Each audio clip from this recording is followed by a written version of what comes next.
आज का वीडियो आप सभी के लिए काफ़ी इम्पोर्टेंट होने वाला है, चूँकि मैं यहाँ पे आज के वीडियो में आपको ट्रांसफ़ार्मर की वाइंडिंग से संबंधित काफ़ी महत्वपूर्ण जानकारी शेयर करने वाला हूँ। यहाँ पे आप देख पाएँगे ये एक आइसोलेशन ट्रांसफ़ार्मर है जो कि हमने डीएसओ के लिए बनाया है। तो यहाँ पे डीएसओ जो है, इसके लिए आइसोलेशन ट्रांसफ़ार्मर बेहद ही ज़रूरी है अगर आप एसी वोल्टेज की वेवफ़ॉर्म जो है वो देखना चाहते हैं। यहाँ पे हम डायरेक्ट इसकी प्रोब जो है वो एसी वोल्टेज के साथ में कनेक्ट करने वाले हैं, जिसके बाद हम यहाँ पे वेवफॉर्म जो है उसे देखेंगे। तो यहाँ पे हमें एक आइसोलेशन ट्रांसफार्मर की ज़रूरत होगी। आइसोलेशन ट्रांसफार्मर जो है, हम इस तरह का एक ट्रांसफार्मर जो है उसकी जो वाइंडिंग है उसको निकाल के और खुद से वाइंडिंग करेंगे, जिसके बाद हम आइसोलेशन ट्रांसफार्मर जो है उसे बना पाएंगे। यहाँ पे आप इस बॉक्स में जो है, इसके अंदर मैंने आइसोलेशन ट्रांसफार्मर बना के इसी के अंदर फिट किया है। जिसको कैसे बनाया है और कैसे मैंने इस बॉक्स में फिट किया है, ये सारा कुछ आपको बताने वाला हूँ। सबसे पहले मैं यहाँ पे डीएसओ से एसी वोल्टेज जो है उसकी वेवफॉर्म आपको चेक करके दिखाता हूँ। यहाँ पे आप देखेंगे कि ये हमारी प्रोब है जो कि इस प्लग के साथ में कनेक्ट है। मैं यहाँ पे इसको एसी मेंस के साथ में कनेक्ट कर देता हूँ। यहाँ पे हमारी वेवफॉर्म जो है कुछ इस तरह की हमें दिखती है। फ्रीक्वेंसी जो है आप देख पाएंगे 50 हर्ट्ज़ की है, और मैं जो ऑल पैरामीटर्स हैं वो आपको यहाँ पे दिखा देता हूँ। यहाँ पे मेज़रमेंट में हम जाते हैं, ऑल पैरामीटर्स जो है हम देखते हैं। तो यहाँ पे आप देखेंगे आरएमएस जो है 240 वोल्ट दिखा रहा है, और यहाँ पे पावर मॉनिटर में 241.4 दिखा रहा है। तो इस तरीके से आरएमएस जो है वो लगभग सही है हमारा। यहाँ पे फ्रीक्वेंसी देखेंगे आप 50 हर्ट्ज़ की है। तो यहाँ पे हमारा इस समय जो इन्वर्टर है उससे यहाँ पे सप्लाई जो है आ रही है, चूँकि लाइट नहीं आ रही है। तो इन्वर्टर जो है वो हमारा साइन वेव है, प्योर साइन वेव। तो इस तरीके से वेव फॉर्म जो है वो हमें साइन वेव देखने को मिल रही है, और इसे हम डायरेक्ट एसी के साथ में कनेक्ट किए हैं। तो यहाँ पे जब डायरेक्ट एसी के साथ में हम डीएसओ को कनेक्ट करते हैं तो ऐसी स्थिति में आइसोलेशन ट्रांसफार्मर की ज़रूरत पड़ती है। तो यहाँ पे चलिए हम आइसोलेशन ट्रांसफार्मर किस तरह से बना सकते हैं के बारे में जानते हैं। तो ज़ीरो लैब में आपका एक बार फिर से स्वागत है। चलिए वीडियो शुरू करते हैं। इस वीडियो में हम लोग ट्रांसफार्मर की वाइंडिंग के संबंध में जानकारी हासिल करेंगे। यहाँ पे आप देख पाएंगे ये एक डीएसओ है जिसके लिए हम आइसोलेशन ट्रांसफार्मर बनाना सीखेंगे। तो यहाँ पे मैं इस डीएसओ को पहले आपको टेस्ट करके दिखा देता हूँ कि ये कितने वॉट कंज्यूम करता है। यहाँ पे पावर मॉनिटर में हमने डीएसओ को प्लग किया है। मैं पावर बटन ऑन करता हूँ और यहाँ पे डीएसओ जो है ये ऑन हो चुका है, और हम यहाँ पे डीएसओ द्वारा कितने वॉट कंज्यूम किया जाता है ये देख पाएंगे। तो मैं यहाँ पे आपको दिखाता हूँ। आप देख पाएंगे 18 वॉट के करीब हमारा डीएसओ जो है वो पावर कंज्यूम करता है। तो इस डीएसओ के लिए आइसोलेशन ट्रांसफार्मर जो हमें बनाना है वो कम से कम 30 वॉट तक का होना चाहिए। तो यहाँ पे एक ट्रांसफार्मर है हमारे पास 12012 का 2 एम्पियर में। तो ये कैपेबल है 30 वॉट तक के लोड को सहने में। तो हम यहाँ पे वायर जो है ये कॉपर वायर यूज़ करने वाले हैं, और इनका गेज मैं दिखा देता हूँ। ये 37 SWG का वायर है, और यहाँ पे आप देखेंगे ये 35 SWG का वायर है। तो इन वायर्स को हम यूज़ कर सकते हैं। यहाँ पे ये हमारा ट्रांसफार्मर है, और यहाँ पे आप देख पाएंगे ये कॉइल वाइंडिंग मैनुअल मशीन है। इसका प्रयोग करके हम इस ट्रांसफार्मर की वाइंडिंग जो है वो करने वाले हैं। यहाँ पे हम ट्रांसफार्मर को इस बॉक्स में फिट करेंगे। ये भी एक स्टार्टर का ऑटो स्विच है। सबसे पहले हमें ट्रांसफार्मर को पूरी तरीके से खोलना होगा। तो चलिए इसको हम खोलते हैं, और कैसे खोला जाता है ये आप जान पाएंगे। यहाँ पे इस तरीके से हम पहले इस ट्रांसफार्मर की जो अपर हाउसिंग है, जिससे हम नट बोल्ट की सहायता से इसे कहीं फिट कर सकते हैं, उसको निकाल देते हैं। अब हम इस ट्रांसफार्मर की कोर यानी ई और आई जो है उन्हें निकालेंगे। तो यहाँ पे मैं एक छोटा सा स्क्रू ड्राइवर लेता हूँ और इसकी आई कोर को निकालने का प्रयास करता हूँ। आप देख पाएंगे बड़ी आसानी से हमने इसकी आई कोर जो है उसे निकाल दिया है। तो इस तरीके से सारी आई कोर निकाल लेनी है। इसके बाद ई कोर भी हमें निकाल लेनी है। इसके बाद हमें जो इसकी कॉइल है वो मिल जाएगी। तो यहाँ पे अब हम कॉइल को भी ओपन करने वाले हैं। यहाँ पे आप देख पाएंगे मैं इस तरीके से स्क्रू ड्राइवर की सहायता से इसके ऊपर जो पेपर है इसको निकाल देता हूँ। यहाँ पे आप देख पाएंगे कि सबसे पहले हमें इसकी सेकेंडरी बाइंडिंग देखने को मिलती है। सेकेंडरी बाइंडिंग मोटे तारों की है, चूंकि ये ट्रांसफार्मर स्टेप डाउन ट्रांसफार्मर है। तो यहाँ पे इस तरीके से हम ये जो पेपर लगा हुआ है इसे निकाल देते हैं, और इसके बाद इसकी सेकेंडरी बाइंडिंग जो है उससे निकालेंगे। यहाँ पे ये 12012 का ट्रांसफार्मर है। तो यहाँ पे 3 वायर हैं आउटपुट साइड यानी सेकेंडरी साइड। चलिए हम सेकेंडरी वाइंडिंग को पूरी तरीके से निकाल देते हैं। यहाँ पे ये ट्रांसफार्मर की वाइंडिंग जो है ये एल्युमिनियम वायर की है, इसलिए इसकी गुणवत्ता भी उतनी अच्छी नहीं है और ये आपको सस्ता मिल जाएगा। तो इस तरीके से हमें चूंकि इसका सारा वायर निकालना है, यहाँ पे आप देख पाएँगे हमने सेकेंडरी वाइंडिंग पूरी तरीके से निकाल दी है। ये इसका सेकेंडरी वाइंडिंग में जो वायर यूज़ किया गया था वो है। अब हमें क्या करना है, चूँकि इस ट्रांसफ़ार्मर की प्राइमरी वाइंडिंग जो है, वो भी एल्युमिनियम वायर का इस्तेमाल करके भरी गई है। तो यहाँ पे हमें प्राइमरी वाइंडिंग का वायर जो है, उसे भी निकालना है। तो यहाँ पे प्राइमरी वाइंडिंग का वायर निकालने से पहले हमें ऊपर का ये इंसुलेशन पेपर जो है, इसे निकालना होगा। इसके बाद आप देख पाएँगे प्राइमरी वाइंडिंग का वायर जो है, ये हमें दिख रहा है और इसे अगर हम ऐसे धीरे-धीरे निकालेंगे तो काफ़ी टाइम लगेगा। यहाँ पे हम कटर का प्रयोग करके इसे कट कर देते हैं। चूँकि ये एल्युमिनियम वायर है, तो ये आसानी से कट जाएगा। तो आप यहाँ पे देख पाएँगे हमने प्राइमरी वाइंडिंग जो है वो इसकी निकाल दी है। अब हमें बॉबिन जो है वो मिल जाती है। बॉबिन में अब हम अपने हिसाब से यहाँ पे वाइंडिंग करेंगे। तो यहाँ पे मैं कॉपर वायर का ही इस्तेमाल करके ये ट्रांसफ़ार्मर की वाइंडिंग जो है वो करने वाला हूँ। तो यहाँ पे आप देख पा रहे हैं ये हमारी ट्रांसफ़ार्मर की प्राइमरी वाइंडिंग का निकला हुआ वायर है। ये हमारी बॉबिन है। इसके अलावा ये कोर आई है, यहाँ पे आई कोर और यहाँ पे आप देख पाएँगे ये कोर ई है, यानी ई कोर है ये। इसके अलावा ट्रांसफ़ार्मर के ऊपर का ये बॉडी है जो कि हमें स्क्रू की मदद से ट्रांसफ़ार्मर को कसने में काम आता है।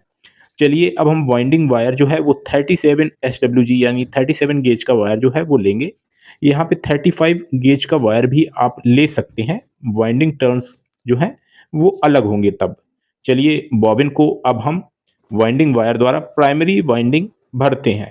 तो यहाँ पे मैं आपको बताना चाहूँगा कि इस बॉबिन को पहले आपको इस तरह के लकड़ी के गुटके को अंदर लगा लेना है, जिससे कि जब आप वाइंडिंग वायर भरें तो ये बॉबिन जो है ये प्लास्टिक की है, तो ये सिकुड़े नहीं।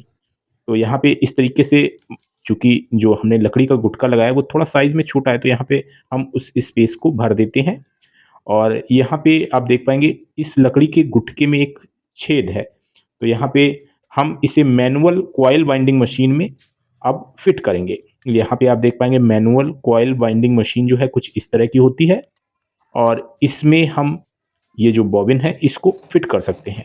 यहाँ पे आप देख पाएँगे मैं इस तरह से बॉबिन जो है इसमें फिट कर देता हूँ। जिसके बाद हम इस तरह से जो इसका नट है उसे कस देते हैं। तो यहाँ पे अब हमारी बॉबिन जो है ये वाइंडिंग वायर भरने के लिए रेडी हो चुकी है। तो हम यहाँ पे ये 37 गेज का वायर जो है ये इसमें भरने वाले हैं। तो यहाँ पे स्टार्टिंग के पॉइंट पे हमें क्या करना है, एक वायर जोड़ना है। तो सबसे पहले हम क्या करते हैं, पहले हम ये जो वाइंडिंग वायर है इसको यहाँ पे मेरा ट्राइपॉड है इसी में मैं लगा लेता हूँ, जिससे कि ये आसानी से रोटेट हो सके और हम अपनी बॉबिन जो है उसमें ये वायर भर सकें। तो यहाँ पे ये वायर जो है इस आप देख पाएँगे रेड वायर के साथ में मैं कनेक्ट करूँगा। ये प्राइमरी है तो यहाँ पे प्राइमरी को मैं रेड इंडिकेशन देता हूँ। तो यहाँ पे हम इस वायर को थोड़ा-सा ऊपर की इसकी जो लेयर है उसे निकाल लेना है, इंसुलेशन लेयर है, जिसके बाद ही हम अच्छे से इसको वायर के साथ कनेक्ट कर पाएँगे और सोल्डरिंग कर पाएँगे। तो यहाँ पे हमने इसकी इंसुलेशन लेयर जो है उसे हटा दिया है और ये हमारा स्टार्टिंग का पॉइंट है। जो ट्रांसफार्मर की प्राइमरी वाइंडिंग है उसका स्टार्टिंग का पॉइंट है। तो यहाँ पे हम इस तरीके से इसको वायर के साथ कनेक्ट कर लेते हैं और इसके बाद हम फ्लक्स पेस्ट लगा के और यहाँ पे हम सोल्डरिंग आयरन की मदद से इस पे जो है जॉइंट दे देंगे। यहाँ पे आप देख पाएँगे इस तरीके से मैंने जॉइंट जो है वो दे दिया है। एक्स्ट्रा वायर हमें कट कर लेना है। यहाँ पे आप देख पाएँगे एक्स्ट्रा वायर हमने कट कर दिया है और अब हम क्या करेंगे, थोड़े से और टर्न मैंने दे दिए हैं और यहाँ पे आप देख पाएँगे हमारे पास हीट सिंक ट्यूब है, जिसका हम इस्तेमाल करने वाले हैं। तो यहाँ पे आइसोलेशन का भी ध्यान देना है। इस तरीके से हमने हीट सिंक ट्यूब जो है इसमें लगा दी है और अब हम इसे श्रिंक करेंगे। तो यहाँ पे हमारे पास एक लाइटर है जिसकी मदद से हम इसे श्रिंक कर देते हैं।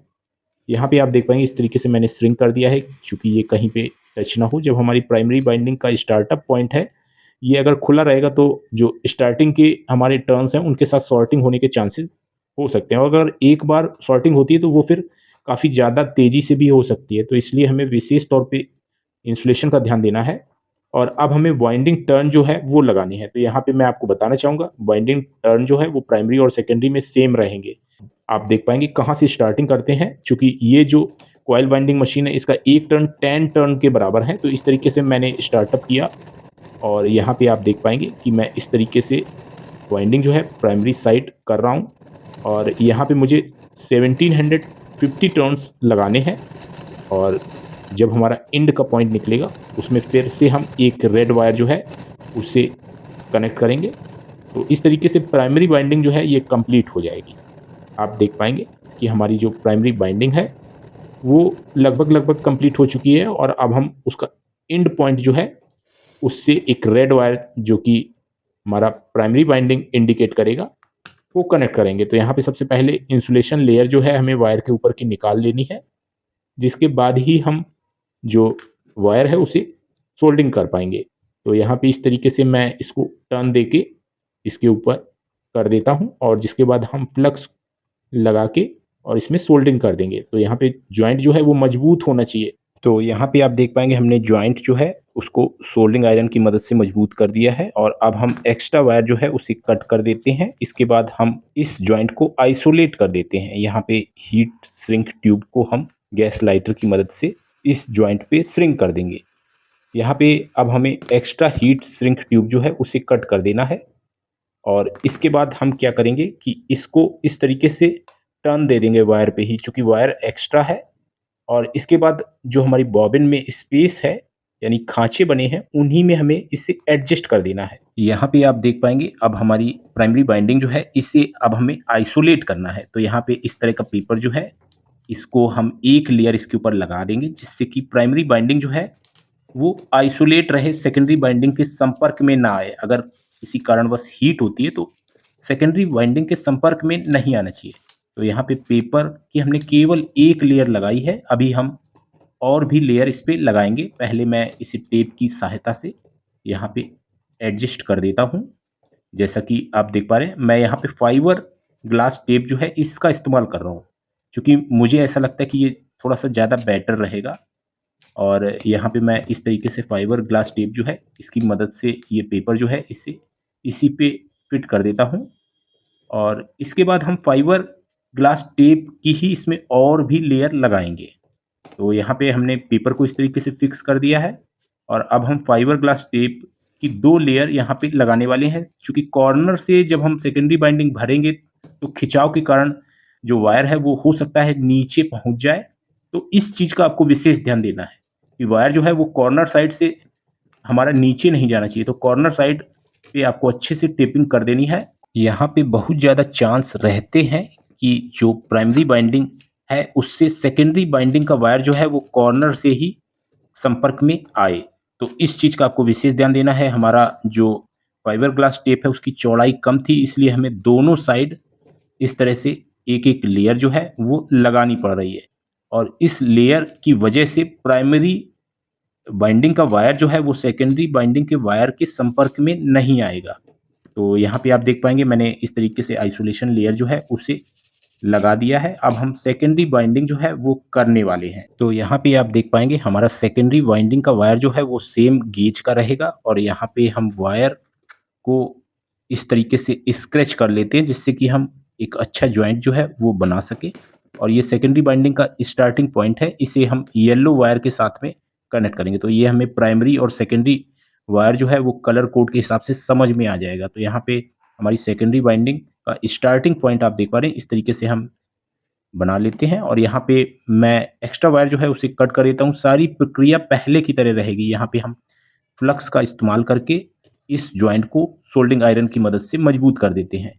इसके बाद हम इसे हीट श्रिंक ट्यूब की मदद से आइसोलेट कर देते हैं। यहाँ पर पिछली बताई गई प्रक्रिया को आपको दोहराना है। मैं गैस लाइटर की मदद से हीट श्रिंक ट्यूब को श्रिंक कर देता हूँ। एक्स्ट्रा हीट श्रिंक ट्यूब को हम कट कर देते हैं।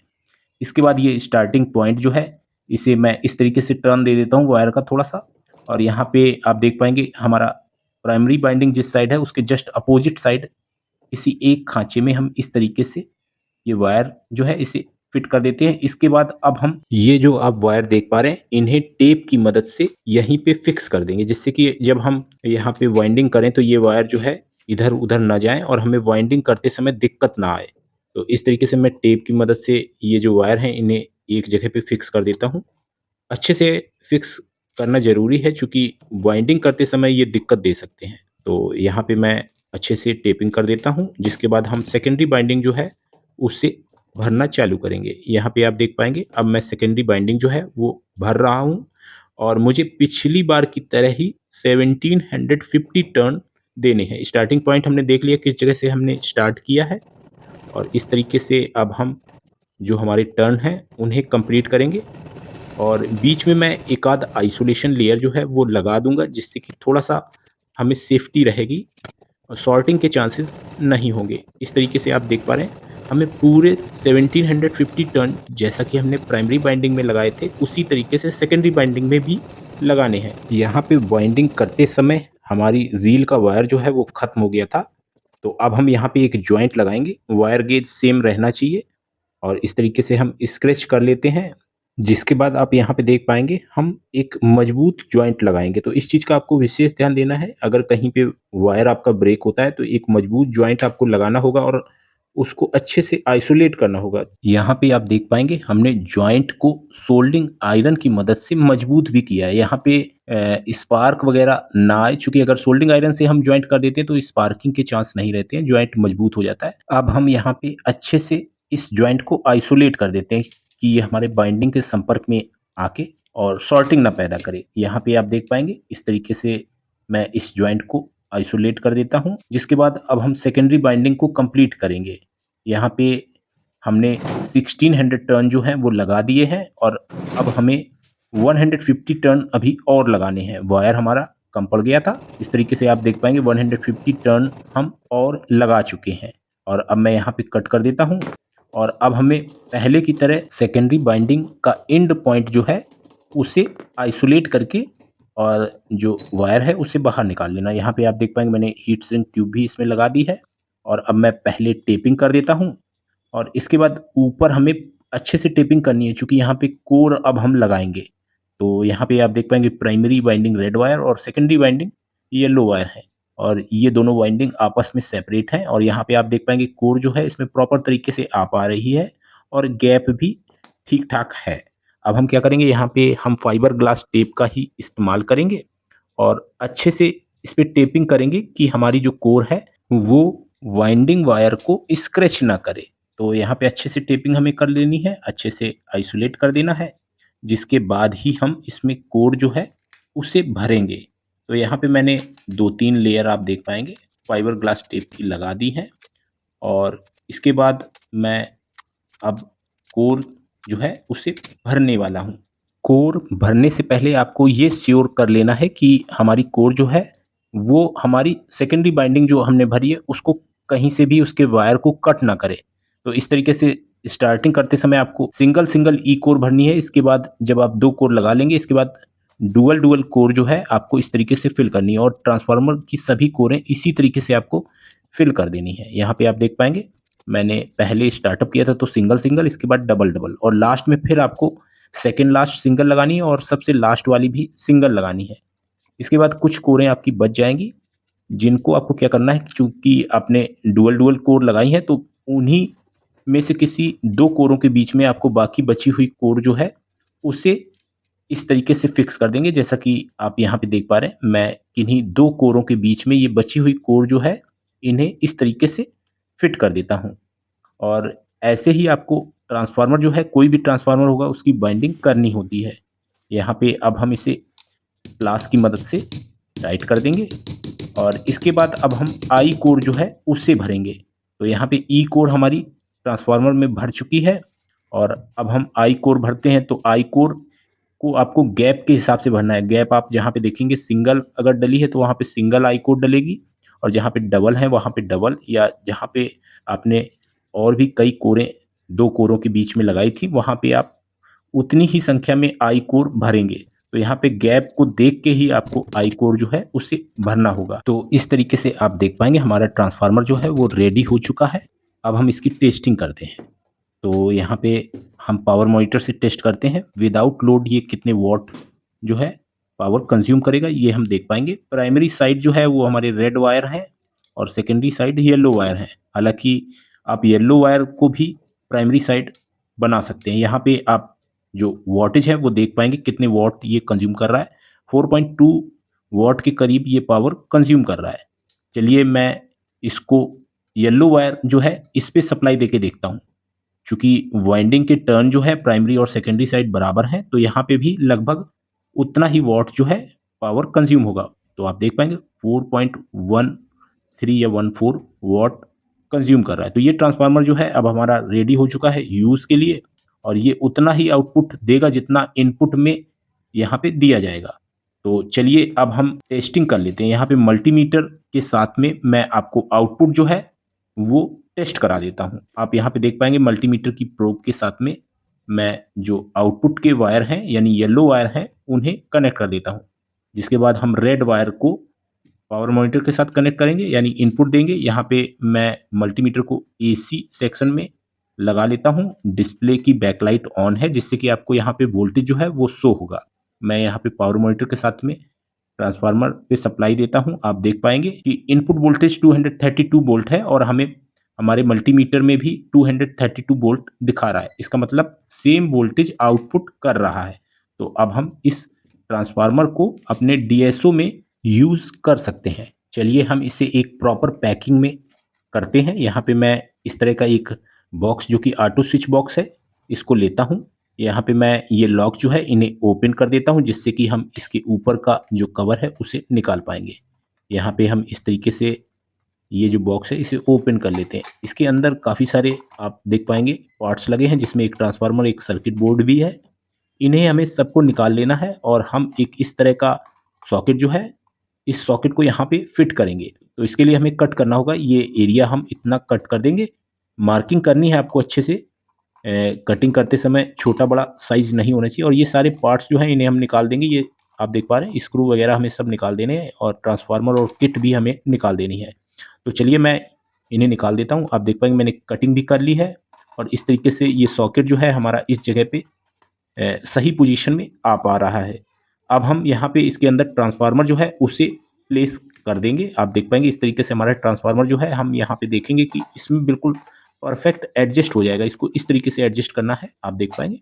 और अगर आपको इस तरह का जो है बॉक्स नहीं मिलता है तो आप अपनी सुविधा के अनुसार जैसा बॉक्स आपको मिल जाए उसमें आप इसे फिट कर सकते हैं। यहाँ पे इन पॉइंट्स पे हमें येलो वायर के कनेक्शन करने हैं क्योंकि यहीं से हम डीएसओ में सप्लाई देंगे। तो ये येलो वायर जो है यहाँ पे हम कनेक्ट करेंगे।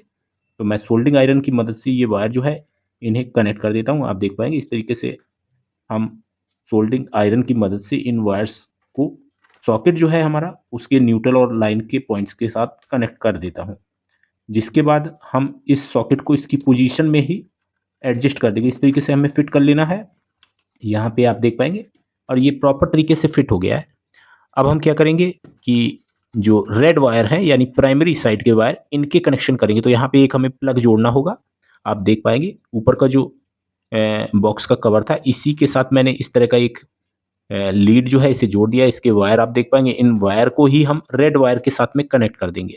तो चलिए मैं इन वायर को कनेक्ट करने से पहले हीट सिंक ट्यूब जो है इन पे चढ़ा लेता हूँ। जिसके बाद हम इन वायर को कनेक्ट करने के बाद हीट सिंक ट्यूब जो है उसे श्रिंक कर देंगे। तो यहाँ पे जॉइंट जो है वो हमारे आइसोलेट हो जाएंगे यानी आपस में सॉर्टिंग होने के चांस नहीं रहेंगे। इस तरीके से डीएसओ के लिए आइसोलेशन ट्रांसफार्मर जो है ये हमारा कंप्लीट हो जाएगा और इसे हम डीएसओ के लिए यूज़ कर पाएंगे। तो इसी तरीके से आप ट्रांसफार्मर की वाइंडिंग जो है वो कर सकते हैं और ट्रांसफार्मर की कोर किस तरीके से भरी जाती है ये भी आपको काफ़ी कुछ पता चला होगा। यहाँ पे अब हम इस बॉक्स को फिक्स कर लेते हैं। जिसके बाद हम इसकी टेस्टिंग जो है वो करेंगे। यहाँ पे आप देख पा रहे हैं बॉक्स जो है हमारा पहले की तरह फिक्स हो चुका है और अब हम इसे पावर मॉनिटर के साथ में इस पे सप्लाई देते हैं। यहाँ पे आप देख पाएंगे मैं इसे पावर मॉनिटर के साथ कनेक्ट कर देता हूँ और यहाँ पे आप कितने वॉट कंज्यूम कर रहा है ये भी देख पाएंगे। और इस सॉकेट के साथ डीएसओ जो है उसे हम कनेक्ट करते हैं। तो यहाँ पे इस तरीके का एडाप्टर हमें कनेक्ट करना होता है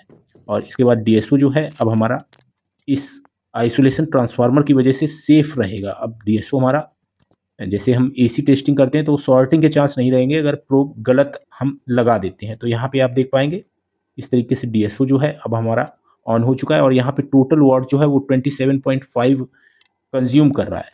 तो यहाँ पे डीएसओ लगभग 20 वॉट के करीब कंज्यूम करता है। बाकी हमारा चूंकि इसमें ट्रांसफार्मर जो है वो भी कुछ पावर कंज्यूम करेगा। तो इस तरीके से हमारा जो ये आइसोलेशन ट्रांसफार्मर है ये कंप्लीट हो चुका है। और इसी तरीके से अगर आपके पास भी डीएसओ है तो आप उसके लिए आइसोलेशन ट्रांसफार्मर जो है उसे बना सकते हैं। उम्मीद करता हूँ कि ये वीडियो जो है आपके लिए हेल्पफुल रहेगा। तो आज की वीडियो में इतना ही। Thanks for watching. Have a nice day.